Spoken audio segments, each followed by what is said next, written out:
Who are we going to talk about? So she did ask me to read a list of people that had the greatest influence on her in her life. And so I'm going to read that. This is a little bit of her spiritual biography, if you will.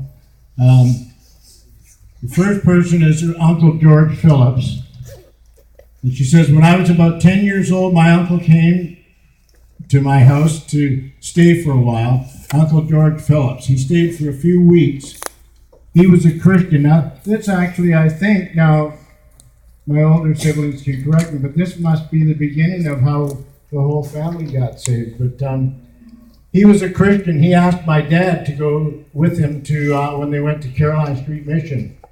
When Dad came home, he had a little book that the church gave him because he accepted Jesus into his heart. I guess it was a little New Testament. I love books, and I asked, do you think they'd give me a little book if I went to church? Dad said they might. You can come to Sunday school. So we went to Sunday school. The teacher's name was May Gregory.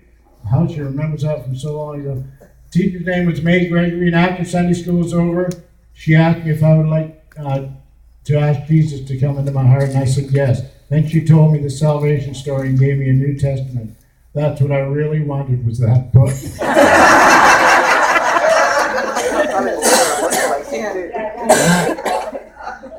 So then Dad and Ernie started going. Ernie would remember this, I guess. That's my older brother. Then Dad and Ernie and I started going to Sunday school at Caroline Street Mission. And we sang the kids in the kids' choir. Reverend Ivor Pritchard was the pastor, and they attended there for over 10 years. The next person that had an influence on her life was Reverend Elmer Darnell. She says, I attended a tent meeting held by Reverend Darnell, Foursquare pastor. Saw an advertisement of a message subject, where is your conscience? She was dating Don Wenner at the time. He was a rogue. She didn't put that, I did. She was dating Don Wenner at the time, who was not a Christian, and I asked him to go to this tent meeting with me in 1946. We went every night to tent meetings where messages influenced Don, and he got saved. Elmer Darnell took a special interest in Don and I, and influenced us to go to Foursquare Bible School in Vancouver. The next person that had a spiritual influence on her was Reverend Warren Johnson. Reverend Johnson was pastor of Kingsway Foursquare Church and dean of Bible School.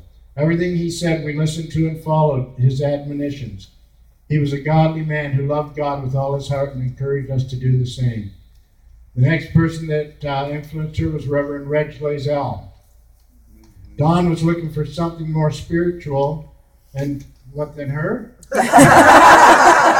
She doesn't say. Dawn was looking for something more spiritual, and found Glad Tidings Temple, pastored by Reg Lazell. Dawn started attending part-time, then he encouraged me to go with him. I did not initially like Reg Lazell, as he came across a bit too strongly for me. But every time I thought of something I did not like about him, I prayed, God bless him good. Then I saw him pray for a baby, and I knew his heart was soft, and he was not really as gruff as I thought he was. For the next 25 years, Reg Lazell inspired me to serve the Lord with all my heart. And the last one that she, I looked all over this thing. I looked back and front. I couldn't find my name right here. It must be on page 2. She forgot to give that to me. The people that influenced her. The last one is Floyd and Sally McClung. She met Floyd and Sally at Living Hope about 10 years ago, and she recognized Floyd's great love for God and God's people. I admired his dedication and was inspired by him and Sally's commitment to God.